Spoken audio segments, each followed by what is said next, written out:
Good morning all of you. आज मैं आप लोगों को जूरिस्प्रूडेंस पढ़ाऊंगा और जूरिस्प्रूडेंस में क्या चल रहा था, विश्लेषणात्मक शाखा एनालिटिकल स्कूल, ठीक है, चल रहा था।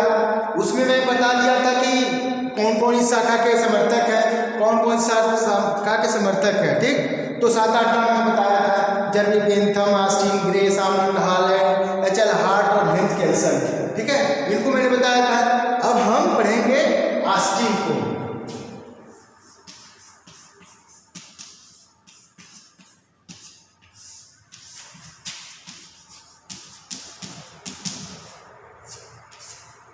ऑस्टिन पढ़ेंगे।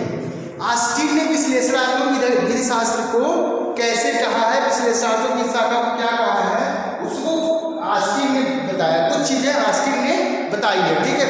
ऑस्टिन भी प्राकृतिक विधि विचारधारा का विरोधी है। जैसे जर्मी बेंथम विधि शास्त्र नेचुरल लॉ थ्योरी का विरोध किया था, ऑस्टिन भी प्राकृतिक विधि शाखा का विरोधी है। मतलब दोनों है, जर्मी बेंथम और ऑस्टिन दोनों प्राकृतिक विधि शाखा का विरोध करते हैं, दोनों, ठीक है। सॉरी, ठीक। तो ऑस्टिन महोदय ने क्या कहा, ऑस्टिन ने क्या कहा, ऑस्टिन ने ये कहा कि कानून जो वास्तव में वर्तमान में है, क्या है, इसके बारे में हमें चिंता करनी चाहिए। ऑस्टिन ने क्या कहा, कानून वास्तव में वर्तमान में क्या है, इसकी चिंता हमें करनी चाहिए, न कि प्राचीन में क्या था उसकी चिंता करनी चाहिए, ठीक है। यही प्राकृतिक विधि शाखा और विश्लेषणात्मक विधि शाखा का अंतर है। प्राकृतिक विधि शाखा क्या कहती थी, ये कहती थी कि विधियां पाई जाती हैं, बनाई नहीं जाती। लेकिन ऑस्टिन क्या कह रहा है, ऑस्टिन कह रहा है कि कानून वास्तव में वर्तमान में क्या है, इस पर चिंतन होना चाहिए, इस पे बात होनी चाहिए, न कि पीछे क्या थी उस पे बात होनी चाहिए, ठीक। और क्या है,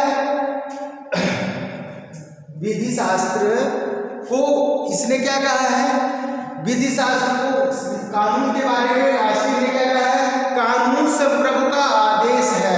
संप्रभु का आदेश है, मतलब जो संप्रभु है वही कानून बनाएगा और उसका वो जो कानून बना देता है वही उसको पालन करना चाहिए समस्त जनता को। ऑस्टिन ये कहते हैं। तो संप्रभु ये किसे मानते थे, ये इंग्लैंड के राजा, इंग्लैंड के थे, तो इंग्लैंड में राज्य शासन था तब, ठीक है। तो ये इंग्लैंड के दार्शनिक थे, ऑस्टिन इंग्लैंड के विधि शास्त्री थे। तो इन्होंने जो दर्शन प्रस्तुत किया है विधि शास्त्र में, वो यही कहा था कानून संप्रभु का आदेश है। तो इंग्लैंड में क्या है, राजतंत्र था, तब राजतंत्र था। तो इनके कहने का मतलब जो राजा कहता है वही कानून है, चाहे राजा ने गलत का बताया हो, चाहे राजा ने सही कहा हो। राजा यदि कह दिया तो वो ईश्वर का आदेश है और उसे समस्त जनता को मानना ही चाहिए, ठीक है, ये कहा गया था। और क्या कहा गया था, क्या था, ठीक, व्यक्तिवाद और कानून तथा नैतिकता को अलग अलग रखने पर जोर दिया है इन्होंने। किस पे, व्यक्तिवाद और कानून तथा नैतिकता को क्या कहते हैं, ये अलग अलग, ये कहते हैं कानून और नैतिकता और व्यक्तिवाद जो है ये सब अलग अलग होने चाहिए, इन पे अलग अलग बात होनी चाहिए, ठीक है। ये अलग अलग रहेंगे तो स्वतंत्र रूप से कार्य करेंगे, ठीक है। तो ठीक, विधि शास्त्र में ऑस्टिन ने बहुत बड़ा योगदान दिया है। विश्लेषणात्मक विधि शाखा का विकास करने में ऑस्टिन का बहुत बड़ा योगदान है, ठीक है। एनालिटिकल स्कूल शाखा को विकास करने में इसका ऑस्टिन का बहुत बड़ा योगदान है। इसने क्या नाम है, कानून को संप्रभु का समादेश कहा, व्यक्तिवाद और नैतिकता और कानून को मिक्स नहीं करना चाहिए, या अलग अलग करना चाहिए, इन्होंने कहा, ठीक। और क्या कहा कि अब इन्होंने योगदान विधि शास्त्र में बहुत दिया है ऑस्टिन ने, ठीक। अब ऑस्टिन का क्या है, ऑस्टिन ने विधि शास्त्र में, जो विधि शास्त्र में ऑस्टिन के योगदान है वो आज भी लोग याद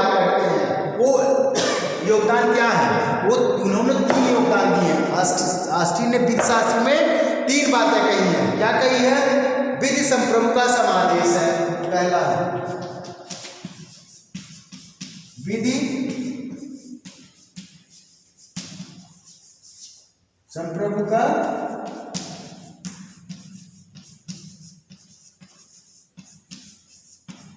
देश है, दूसरा विधि संप्रभु का समादेश है। यहाँ संप्रभु मतलब जो भी कानून बना रहा है। प्राचीन समय जब ये अर्थशास्त्री थे, विधि शास्त्री थे, तो इन्होंने उस समय जो परिस्थितियां देखी उस हिसाब से उन्होंने बताया। लेकिन आज भी इसकी थ्योरीज आज भी प्रेजेंट में भी काम करती है।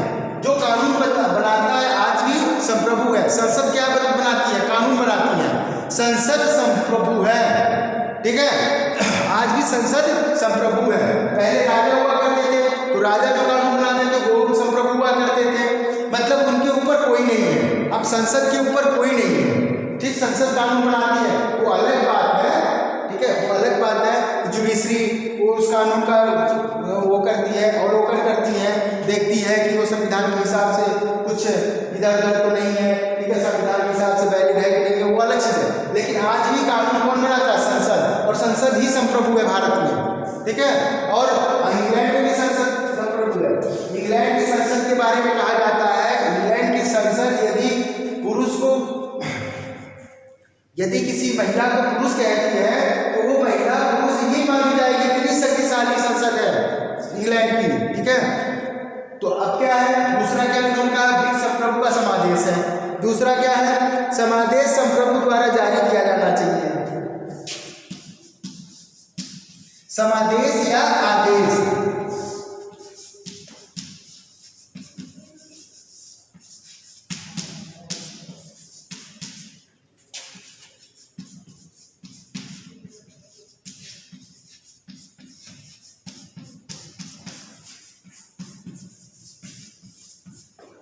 समादेश संप्रभु द्वारा ही जारी किया जाना चाहिए, ठीक।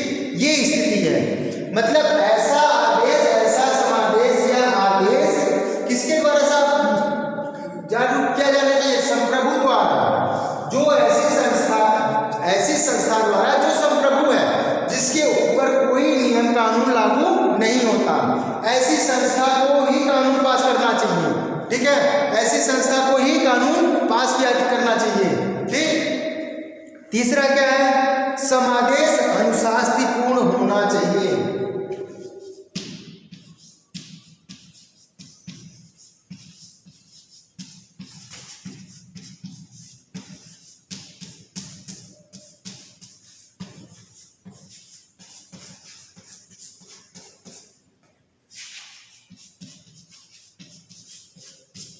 देखो, विधि संप्रभु का समादेश है, ठीक। विधि जो बनेगी वो संप्रभु बनाएगी। समादेश संप्रभु द्वारा ही जारी किया जाना चाहिए। ऐसा आदेश या समादेश संप्रभु द्वारा ही जारी किया जाना चाहिए, ठीक। अब क्या है? समादेश अनुशासनपूर्ण होना चाहिए, मतलब जो आदेश या समादेश बना है, जो निकाला गया है या जो जारी किया गया है, वो कैसा होना चाहिए? दंड स्वरूप होना चाहिए। और ऑस्टिन कहते हैं कि यदि दंड किसी कानून में कोई दंड नहीं है, ठीक है, किसी कानून में कोई दंड नहीं है तो लोग उसका पालन नहीं करेंगे, सही ढंग से नहीं करेंगे, ठीक। तो मतलब क्या है? समादेश अनुशासनपूर्ण होना चाहिए, मतलब समादेश जो कानून बने, ठीक, जो आदेश पारित हो, उसमें दंड भी होना चाहिए, या आर्थिक हो या कारावास हो, या आर्थिक हो या कारावास हो। यदि ऐसा नहीं किया जाता है तो उस कानून का पालन कराना मुश्किल माना जाता है। आज भी देख लीजिए, यदि किसी कानून में दंड का प्रावधान ना हो, यदि किसी कानून में दंड का प्रावधान ना हो तो लोग उसे मानेंगे ही नहीं, ठीक है। तो क्या होगा? जो बलशाली है, यदि कानून में दंड का प्रावधान ना हो तो क्या प्रभाव पड़ेगा समाज में? ये होगा जो बलशाली है वो हमेशा बलशाली रहेगा, ठीक, वो हमेशा नीचे वाले को दबाता रहेगा, क्योंकि उसे कानून का कोई डर ही नहीं रहेगा, दंड का कोई डर ही नहीं रहेगा। तो दंड का डर नहीं रहेगा तो क्या होगा, उसे जो बलशाली है, जो संपन्न है, वो हमेशा क्या रहेगा, हमेशा वो निचले को दबाता रहेगा।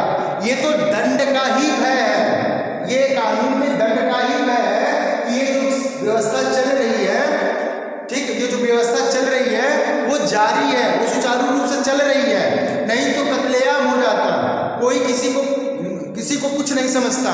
ठीक, जो जितना बलशाली होता शरीर से यदि दबा सकता तो शरीर से, पैसे से दबा सकता तो पैसे से, जो जितना बलशाली होता वो उतना ही कानून उसके हाथ में होता। लेकिन व्यवहार कुछ भी हो, लेकिन यहाँ यदि कानून में दंड का प्रावधान है तो लोग डरते हैं, उससे डरते हैं। ठीक, यदि नहीं कानून में डर नहीं रहेगा, दंड नहीं रहेगा तो लोग उसे क्यों मानेंगे भाई? कोई कानून को क्यों मानेगा जब तक उसे डर ना हो किसी चीज का। ठीक है, तो ये होता है, ये 3 चीजें किसने बताई है? ऑस्टिन ने बताई है। और ऑस्टिन की इन 3 चीजों को वर्तमान में भी आप देख सकते हैं कि वो चीजें एग्जिस्ट कर रही हैं, वर्तमान में भी हैं। इसके जो सिद्धांत हैं वो आज भी रेलिवेंट है और आज भी चल रहे हैं। ठीक है, हाँ ये थोड़ा कम है, थोड़ा ज़्यादा है, लेकिन ये है कि आज भी इसके जो सिद्धांत है तीनों का जो जिसने बताया 3 चीजें ऑस्टिन ने, वो चीज ऑस्टिन के जो 3 चीजें बताई है वो आज भी वर्तमान में है। ठीक है, अब देखिए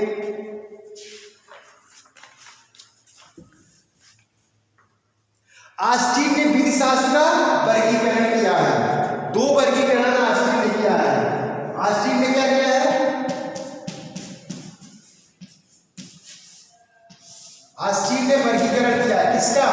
विधि शास्त्र का 2 भागों में ऑस्टिन ने बांट के अध्ययन किया है। ठीक है, ठीक, ऑस्टिन ने 2 भागों में बांटा है विधि शास्त्र को, और इस विधि शास्त्र को 2 भागों में बांट के वर्गीकरण किया है। इसका क्या कौन कौन सा है कि सामान्य विधि शास्त्र है और दूसरा विशिष्ट विधि शास्त्र।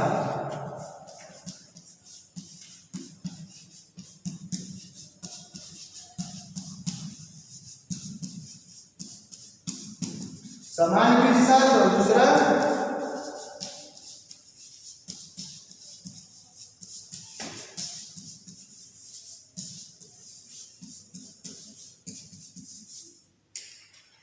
सामान्य विधि शास्त्र और दूसरा विशिष्ट विधि शास्त्र। अब सामान्य विधि शास्त्र क्या होता है, विशिष्ट विधि शास्त्र होता है, तो इसे पढ़ना है हमें। ठीक, 2 वर्गीकरण किए हैं इन्होंने विधि शास्त्र में, किसने? ऑस्टिन ने। सामान्य विधि शास्त्र और विशिष्ट विधि शास्त्र। सामान्य विधि शास्त्र क्या होता है मैं बता रहा हूं। सामान्य विधि शास्त्र का मतलब है विधि का ऐसा विज्ञान जो किसी एक शाखा, जो किसी एक खास जगह तक ही सीमित न हो। ठीक है, एक खास जगह तक ही सीमित न हो। यह अलग अलग समुदायों में पाए जाने वाली कानूनों की अलग अलग पद्धतियों का विज्ञान है। यह सार्वभौमिक किस्म का होता है और कानून की विभिन्न शाखाओं की लेखा जोखा लेता है। ठीक है, सामान्य विधि शास्त्र का मतलब होता है कि जो कानून है, जो विधि है, ठीक, वो उसका विस्तार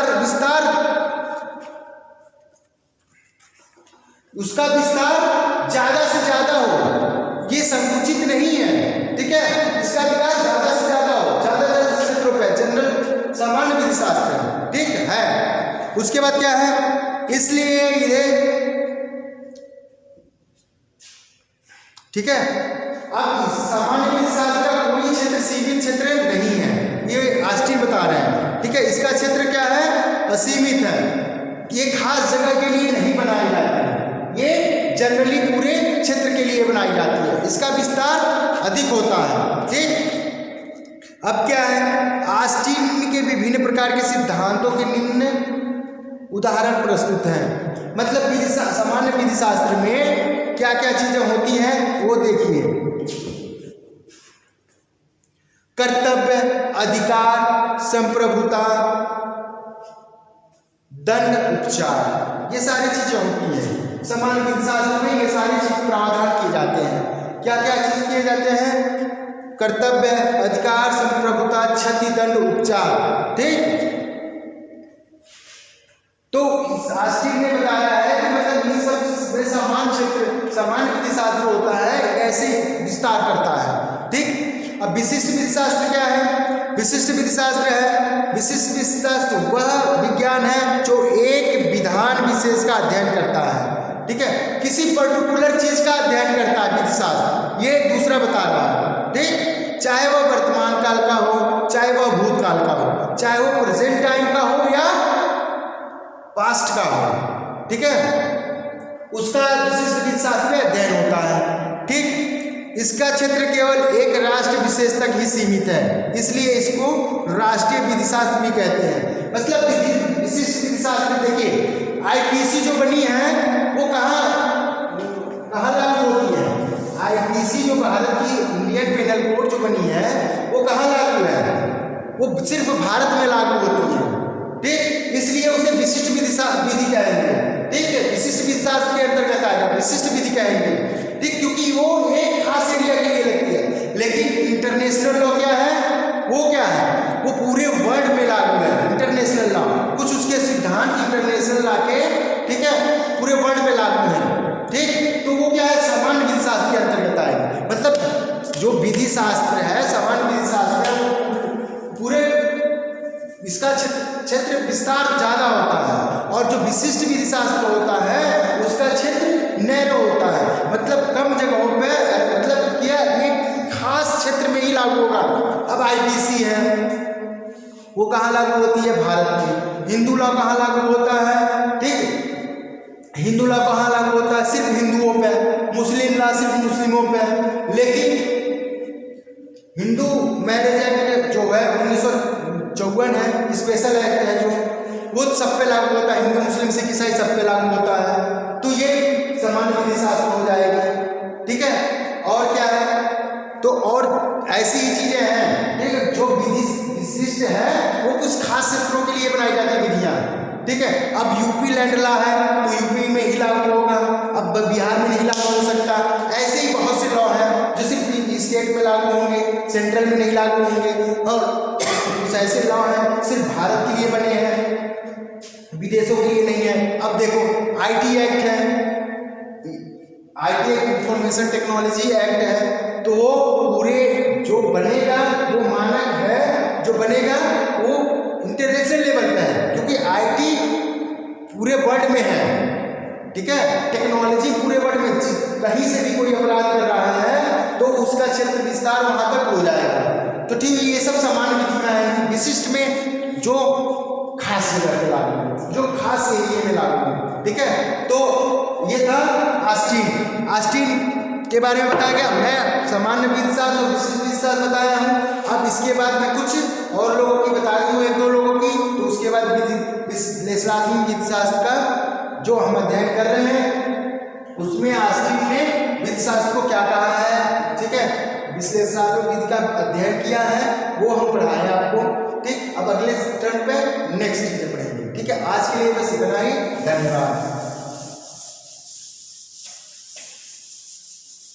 एक एक करके हम आप लोगों को सब बताते जाएंगे जहां तक संभव हो सकेगा। ठीक है, सिलेबस भी कवर करना है और चीजें शॉर्ट में पढ़ा के खत्म भी करेंगे। ठीक है, तो आज के लिए बस इतना ही। धन्यवाद।